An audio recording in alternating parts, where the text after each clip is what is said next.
You'll be moving down to the basement tonight, Emily. Before you go, remember to put clean sheets on the bed for Chloe. That was the first thing my mother-in-law said when I walked into the living room at 8:17 p.m. Margaret Whitmore sat on the cream sofa, hands resting on the silver head of her cane, smiling as though she had just assigned me a perfectly reasonable household chore. My husband Daniel stood beside the fireplace, shirt unbuttoned, 2 buttons down, wedding ring still on his finger, but being spun by his thumb like something surplus. Beside him was Chloe Bennett, 29 years old, blonde hair in a low ponytail, ivory cashmere coat, lips red and glossy, as though she'd just bitten into an expensive cherry. She was holding my glass. Not a similar glass. The exact $86 crystal glass I'd bought in Boston. The one with a small scratch on the base, less than half an inch long. Chloe raised the glass and looked at me with artificially soft eyes. "I'm sorry, Emily. I really don't want this to be awkward." She said sorry while standing on the rug I had chosen, drinking wine from my glass, beside the man who was still, legally, my husband. Margaret laughed very softly. "Stop playing the victim. My family saved you. Now you have to endure your husband sleeping around to repay the debt." She paused half a beat, then added a slower, crueler line. "You are not a loved one in this house, Emily. You are a living debt, and tonight is the first payment due." I looked at her, then at Daniel, then at Chloe. None of the 3 of them knew that from the moment Margaret said those words, this room was no longer a living room. It had become a case file. Daniel walked to the console table and produced a stack of papers, 3 pages, ivory legal paper, Times New Roman size 11, the top right corner stapled at roughly a 2mm slant. He set the papers in front of me, his voice soft as velvet over a blade. "This is a temporary agreement. You sign to confirm that you voluntarily vacate the master bedroom, voluntarily make no interference with the joint accounts, and voluntarily allow my mother to manage household expenses." "Voluntarily," I repeated. Daniel nodded as though I had just grasped something. "Correct, voluntarily. That way we won't need lawyers making everything ugly later." I nearly laughed, not because it was funny, but because he genuinely believed that piece of paper was a trap set for me. This house had been purchased with $184,000 of my own premarital funds, yet they stood on the hardwood floors I had paid to refinish, before the fireplace I had paid to repair, and told me I should feel grateful to be allowed to sleep in the basement. Margaret leaned forward. The diamond on her finger caught the amber light like the eye of an old predator. "Sign it, Emily, and don't forget, if it weren't for the Whitmore family, you'd have nothing." Daniel set the Mont Blanc pin on the table. Retail price, $720. I had given it to him after my first major contract, engraved on the barrel, "For every door we open." Now he was using that very pin to open the last door of his own life. I looked at the clock on the wall, 8:21 p.m., right on time. I didn't tremble, didn't ask again, didn't cry. I simply picked up the pin, uncapped it, and looked straight at Daniel. "Are you certain you want me to sign?" I asked. Daniel smiled thinly. "Don't act like you have a choice." Chloe laughed, very briefly, barely half a second. Margaret smiled too. All 3 of them heard my question, but none of them were sharp enough to understand it wasn't the plea. It was a final warning. I signed. Emily Carter Whitmore. The handwriting, even, clean, straight, like a clean incision across the throat of greed. Daniel looked at that signature with a relief nearly obscene in its openness, while Margaret exhaled through her nose, the way someone does after winning an auction on an antique. Then I removed the master bedroom key from my keyring and placed it on top of the papers. The sound of metal meeting the tabletop was very small, but inside my head, it rang out like a cage door snapping shut. Chloe reached for the key before Daniel did.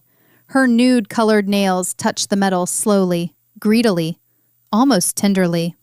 She thought she was holding the key to my bedroom. She wasn't. She was holding her ticket into the first stage of the explosion. I pulled my coat off the hook. Daniel frowned. "Where are you going?" "To a hotel," I said, "so everyone can enjoy their victory." Margaret laughed dryly. finally showing some sense. I opened the door. Cold air from the porch rushed in, cutting across my wrists like a thin blade. Before stepping out, I turned and looked at them one last time. Daniel with the papers in hand, Chloe with the key, Margaret with the smile of someone who had just signed their own execution order without knowing how to read the title. I smiled. They thought they had won a battle. They didn't know I had just opened the cage door myself and let them walk in. At 9:06 p.m., Daniel sent me a single text. "You should calm down for a few days. Don't make things worse." I was sitting in a hotel room in Stamford, bare feet on the cold hardwood floor, watching those words glow like a scrap of white trash on my screen. I didn't reply, because a hunter doesn't whistle at prey that's walking deeper into the forest on its own. Exactly 11 minutes later, Chloe posted her first story. A glass of red wine beside my fireplace, the amber flames reflected in the surface of my $86 crystal glass captioned, "Finally, peace." I looked at that photo for exactly 3 seconds, then screenshotted it. The following morning, at 7:42, Margaret sent a photo to the Whitmore family group chat. Chloe, in a champagne silk robe, standing in my kitchen, holding the green enamel mug I'd bought in Portland. Margaret's caption, "Finally, a woman in this house who knows how to conduct herself." I read that twice. Not because it hurt, because I wanted to remember exactly how she used the phrase, "this house," as though it had ever belonged to her. At 10:15, Daniel changed the front door lock. The smart doorbell sent a notification to my backup email, one he had never remembered existed. On the small screen, I watched him standing on the porch, left hand stroking the $14,800 Rolex Submariner I had bought him after he said he needed to look more credible to clients. He tilted his wrist so the watch would catch the light. That was Daniel's habit whenever he wanted others to see his worth. The locksmith worked below him, while Daniel stood there like a new landlord, unaware that what he was replacing wasn't the lock on a house, but the lid on his own coffin. By noon, they had organized a small meal in the dining room and called it a family reset. Margaret, Daniel, Chloe, Uncle Robert, Aunt Elaine, and the family attorney, Arthur Miles, were all present. I wasn't there, but I didn't need to be. People who have freshly seized a throne tend to drag their own speakers out to the square. Chloe sat in my chair, placing her hands flat on the walnut dining table, fingers bare, but pressed close to Daniel's, like an announcement that needed no ring. A $400 bottle of Chateau Margaux was opened at 12:18 p.m., charged to my name because the delivery account still held my information. Margaret raised her glass and sipped, her aged lips touching the rim as though even cruelty requires its rituals. "Emily signed," Margaret said in a clip Aunt Elaine accidentally sent to the wrong group chat. "A woman who signs papers to leave her husband's bed has also signed herself out of her place in this family." She laughed, then added, "From now on, this house is no longer her concern." Daniel laughed along, not loudly, just a small exhale through the nose, just enough to stand on his mother's side without dirtying his hands. He cut his steak into even cubes of approximately 1 inch, slowly, cleanly, as though parceling my life into manageable bites. Chloe leaned toward Margaret. "I hope she doesn't make a scene."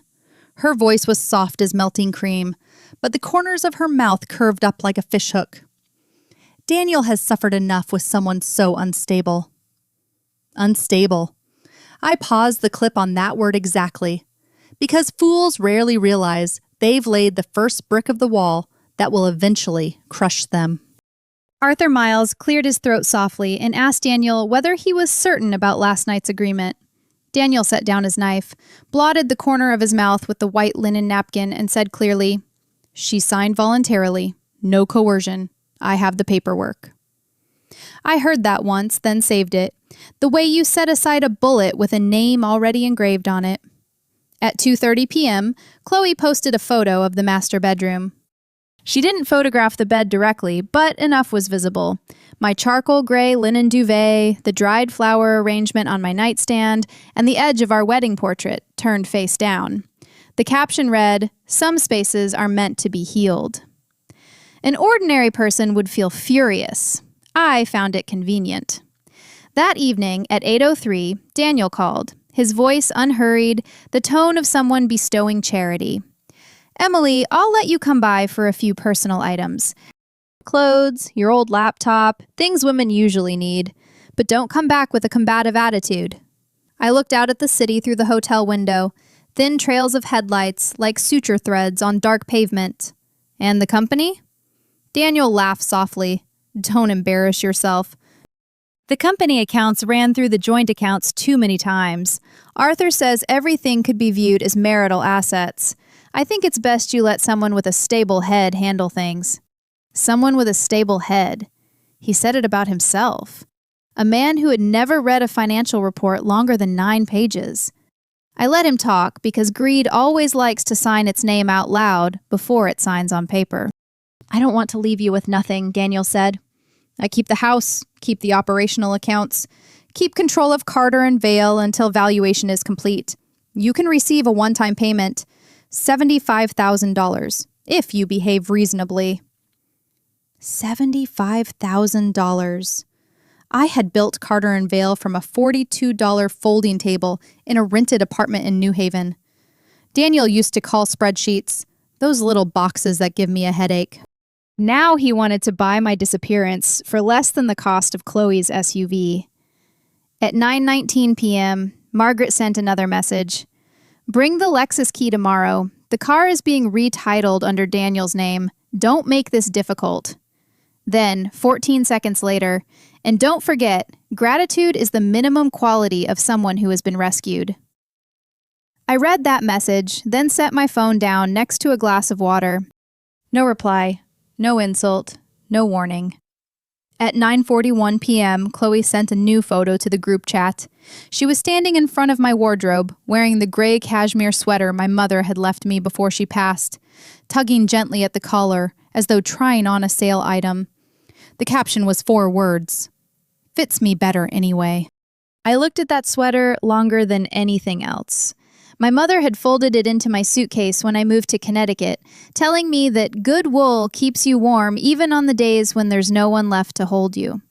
Chloe didn't know that. And precisely because she didn't know, she had done something perfect. She had transformed this from a messy divorce into a personal verdict. I locked my phone screen. In the hotel room, the air conditioning pushed out a steady stream of cold air, making the edges of the curtains tremble like a quiet countdown. Their celebration was just beginning, and I needed them to get more drunk on it. 3 months earlier, I hadn't discovered Daniel's affair because of unfamiliar perfume or late nights home. I discovered it because of a $312.48 charge that appeared on the subsidiary corporate credit card statement at 1:13 a.m. The transaction description read simply, "Lucia's private dining." Daniel said he was in Hartford that night meeting a client, but Lucia's was an Italian restaurant in Greenwich, one with private dining rooms in the back, the kind no one rents just to discuss contracts. I stared at that $312.48 entry for exactly 9 seconds, then opened a new file on my laptop. I named the file Whitmore_transfer_sequence. 2 days later, Chloe appeared in the data. A $486.90 hotel bill, a $168 bouquet of white flowers, and an Uber Black from Manhattan back to Westport at 12:44 a.m. Daniel had always thought betrayal was an emotional matter. He had never understood that real betrayal always leaves an accounting trail. Initially, I planned a clean divorce. No screaming, no turning my life into cheap theater for the Whitmore family to watch. But then I read an email Margaret had sent Daniel at 6:32 a.m. "If Emily finds out, don't argue. Get her to sign before she has the chance to call a lawyer." I read that 3 times. The first time, my fingertips went cold. The second time, I understood this was no longer just an affair. The third time, I decided to stop blocking them. I began stepping back, deliberately. I let Daniel think I was tired. I let Margaret think I was weak. I let Chloe think she was winning against a woman who had run out of fight. But while they rehearsed their roles as victors, I quietly built the stage. I even gave Daniel a piece of bait. One afternoon, I made a phone call to the corporate attorney, right in my office, at a moment I knew Daniel was standing in the hallway. I spoke just quietly enough to sound like a secret, but just clearly enough for him to catch 2 words: buyer interest. Then I left an unfinished valuation report on the printer tray, with a projected revenue figure of $2.8 million highlighted on the first page. Daniel had seen that number. I knew because the paper had been dragged 3 inches out of alignment in the tray, and the lower left corner bore a smudge from his ink-stained thumb. He hadn't flipped to the appendices in the back. Daniel had never read past page 17 of anything without a photograph of a car in it. I didn't take the Carter and Vale name. I only took what made that name worth anything: the clean client roster, the proprietary data, the live contracts, and the product ownership, all transferred to a new Delaware entity, legitimately, with attorney signatures, meeting minutes, and not a single line bearing Daniel's name. What remained for Daniel still looked beautiful. The website still looked beautiful. The office still looked beautiful.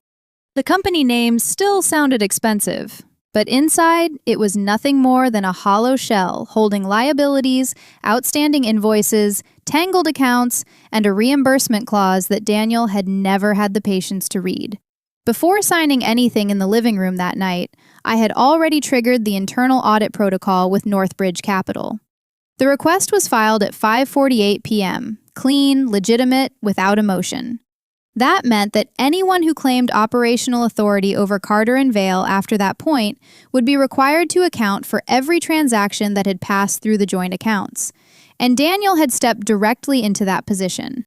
Carter and Vale held an old contract with Northbridge Capital, valued at $2.8 million, but accompanied by a clawback clause. If the new controlling party engaged in financial misconduct, assumed authority through improper means, or used company accounts for personal purposes, repayment could be demanded. Daniel had once signed the addendum without reading it, because that afternoon he had been busy choosing the leather color for his new car seats.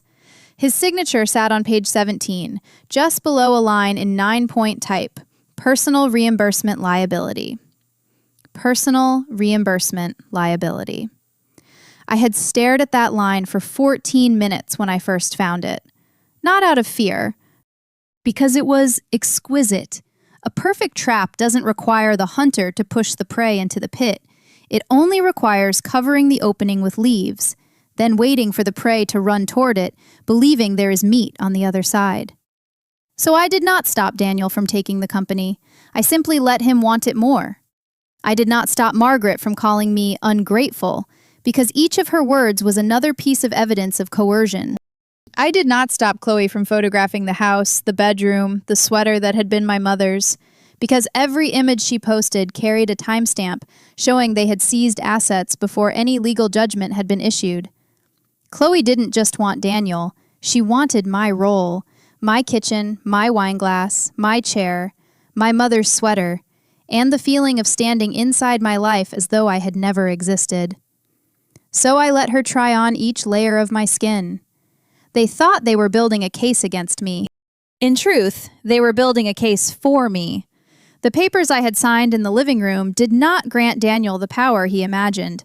They only confirmed that after 8:21 p.m., Daniel had voluntarily assumed management of the joint accounts, voluntarily assumed operational control of Carter and Vale, and voluntarily placed his name on every transaction that followed.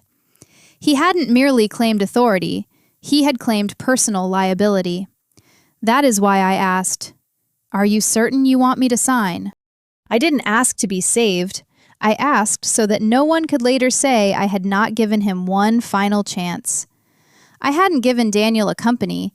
I had given him a legal corpse, with a name, with debts, with a reimbursement clause, with an open audit, and with his own signature wrapped around its throat. At 10:08 a.m., Daniel walked into the Carter and Vale offices with the Rolex gleaming on his wrist and Chloe trailing behind him like a reward that could breathe. Margaret was also present, in a navy wool coat, black leather bag in hand, expression composed as though she were about to witness her son's coronation. Arthur Miles was already seated in the conference room. Before him, a stack of transfer of authority documents that Daniel believed would make him the rightful owner of everything. Daniel pulled out the chair at the head of the table. Not the guest chair, not the chair near the door, the exact chair I had always occupied when meeting major clients. He set his phone face down on the table, smoothed the hand over the face of the $14,800 Rolex Submariner, and said, "I want everything on record." Emily signed voluntarily. Margaret nodded, satisfied. Chloe crossed her legs, nude colored nails tapping lightly against the water glass, eyes scanning the office as though selecting the best corner for her first story photo. Arthur pushed the documents toward Daniel and asked, "You understand that your signature today confirms you are voluntarily assuming interim operational authority over Carter and Vale, correct?" Daniel smiled. "Of course. I am the only one stable enough to manage this company." The word stable had barely left his mouth when Chloe tilted her face down with a small laugh. Margaret placed her hand on Daniel's shoulder like a mother blessing a legally sanctioned theft. Daniel picked up the pen and signed, the first stroke pressing so deep into the page that the nib left an impression on the sheet beneath. At 10:16 a.m., he finished signing. No one applauded. But there was a sound more beautiful than applause, the soft, dry, decisive lift of the pen from the paper, the sound of a man locking his own collar shut with his own signature. Daniel leaned back in the chair. That's done.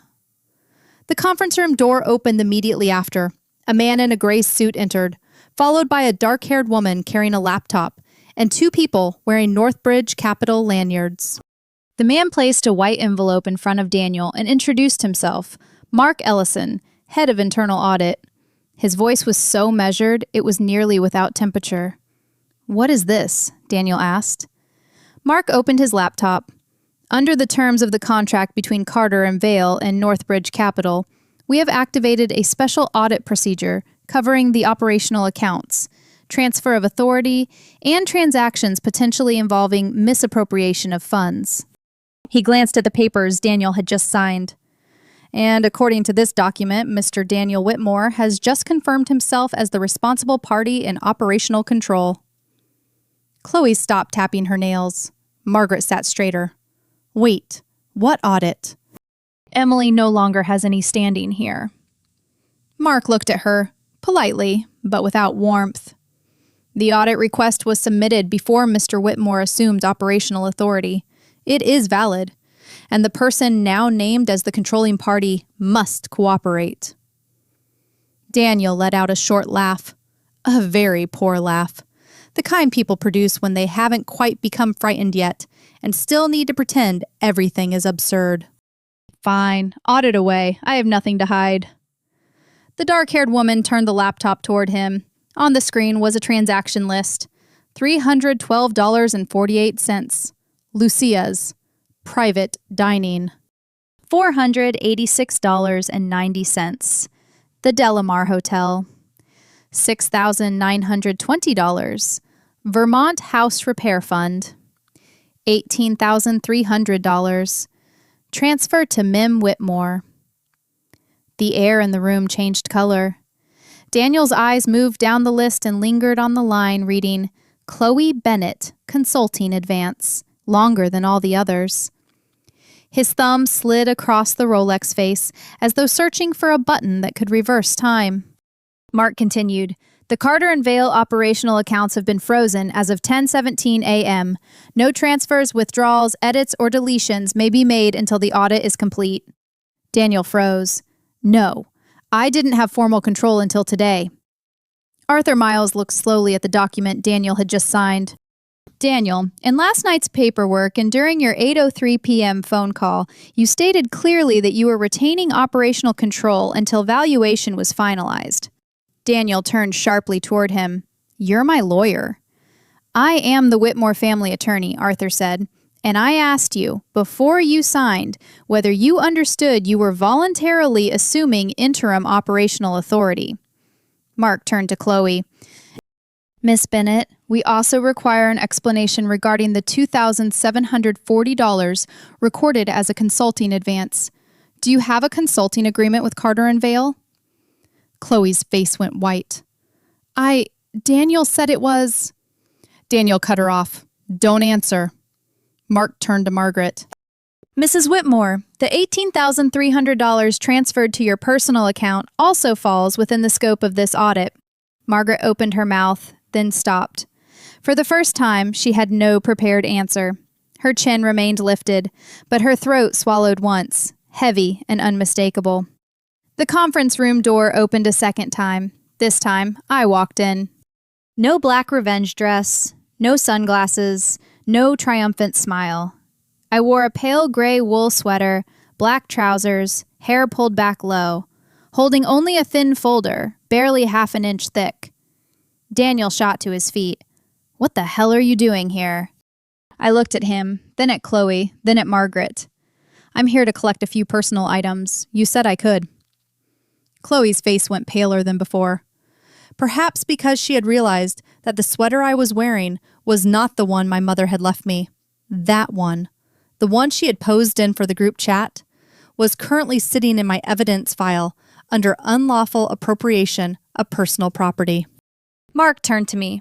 Miss Whitmore, did you bring the asset ownership reconciliation and product transfer documentation? I set the folder on the table. Yes. Daniel stared at it the way you stare at a thin knife laid out on a napkin. What product? I opened the first page. The entire client analytics platform belonging to Carter and Vale. The ownership no longer resides within Carter and Vale. As of 5:48 p.m. yesterday, it was legitimately transferred to Vale North LLC prior to your assumption of operational authority. Daniel blinked. Once. Twice. No, he said. Carter and Vale owns that platform. Owned, I said, before you attempted to seize it. Mark reviewed the documents on screen.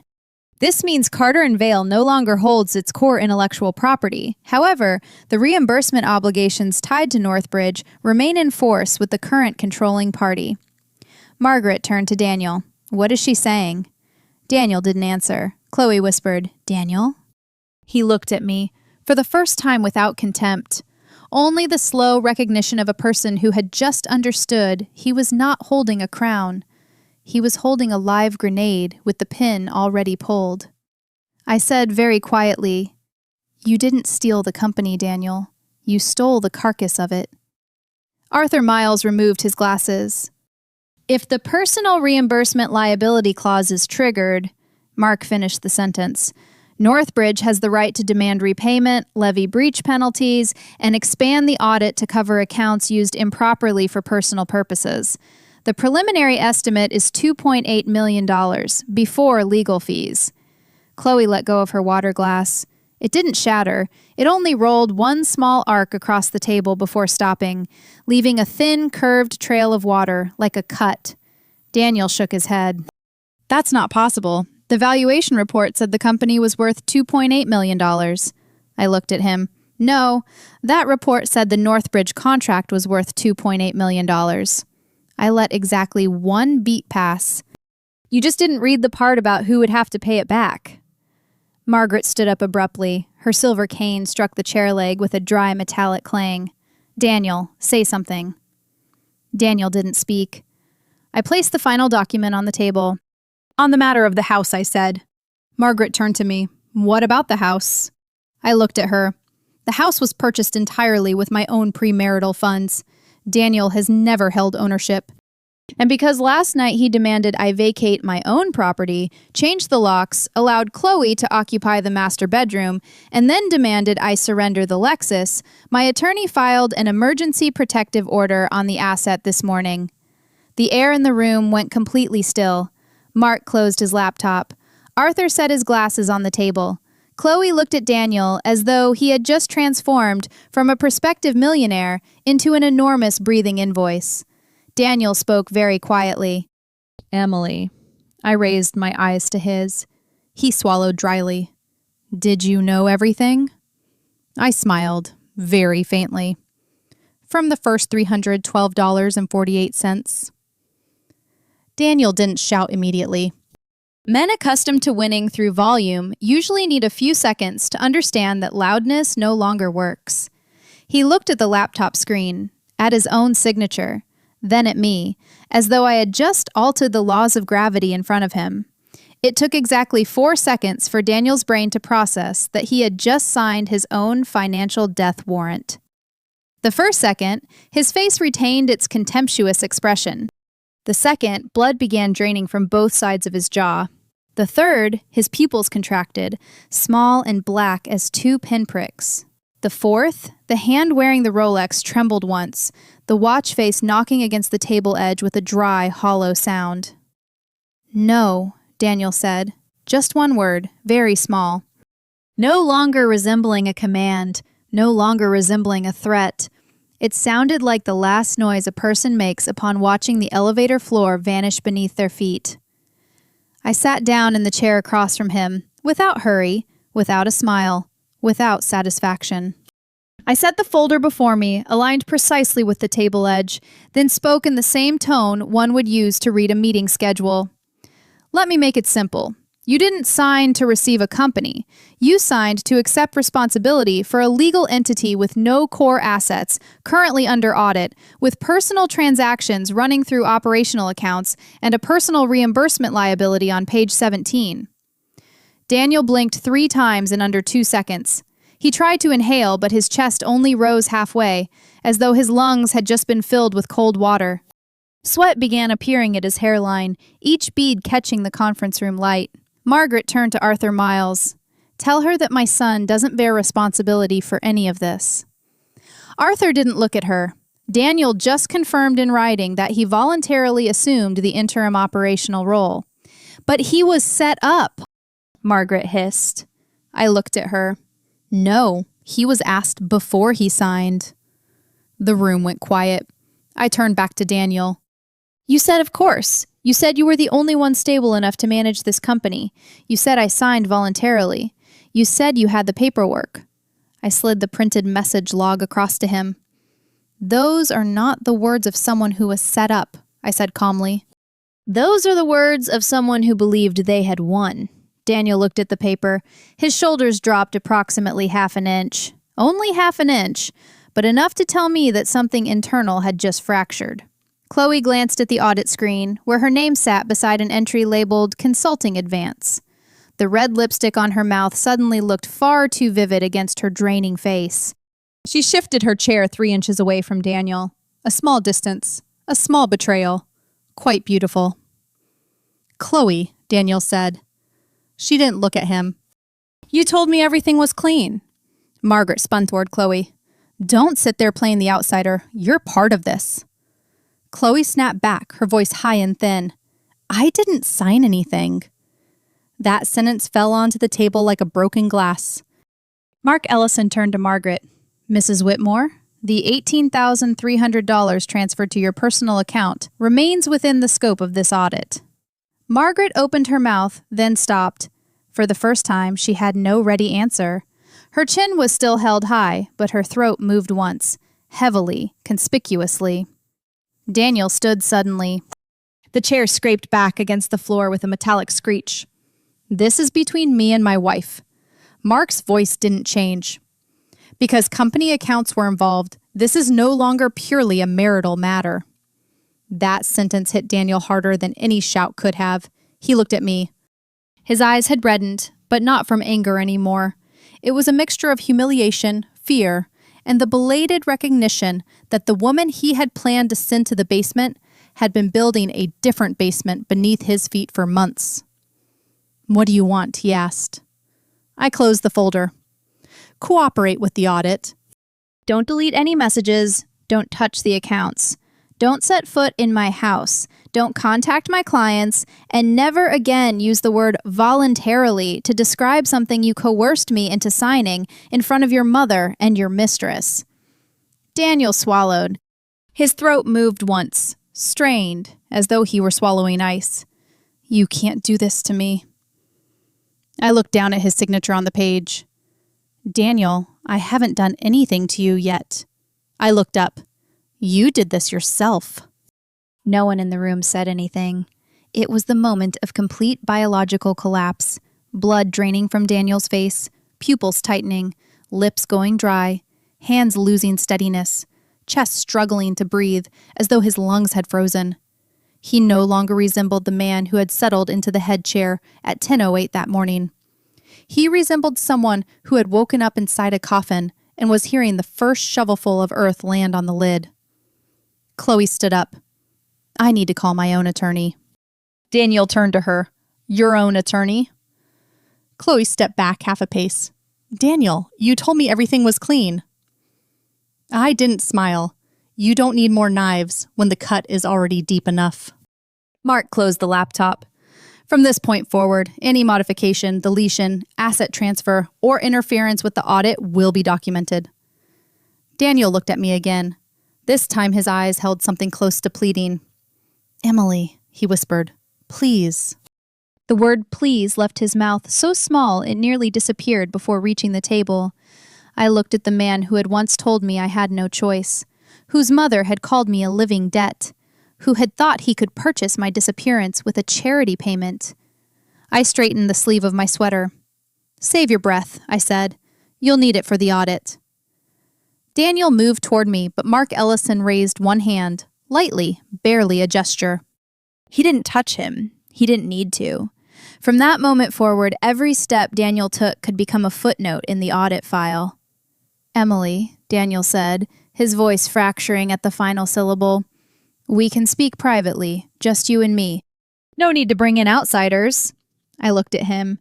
The man who had once told me to go to the basement was now asking for a private room to plead in. The world occasionally knows how to reorder itself. Margaret pushed herself up with her cane. What do you want? Money? An apology?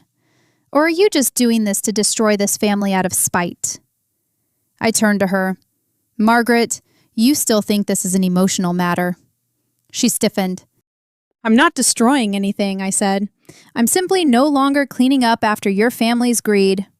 Chloe stood pressed against the conference room door, phone to her ear, eyes avoiding Daniel the way you avoid stepping on broken glass. I need my own attorney, she said quietly. 3 hours ago, she had been sitting in my chair like a new lady of the house. Now she wanted her name separated from his as quickly as possible. Arthur Miles gathered his papers very slowly. Daniel, from now on you should not say anything further without your own counsel. He paused half a beat. And I cannot represent you in this matter. Daniel turned to him. You're abandoning me? Arthur looked at him directly. I'm protecting myself. That sentence broke Daniel without a sound. No mother, no mistress, no family attorney, no company, no house to play lord of, only his own signature, clean and clear and cold as a blade on a silver tray. Daniel reached out his hand, but didn't dare touch me. Emily, please. I was wrong.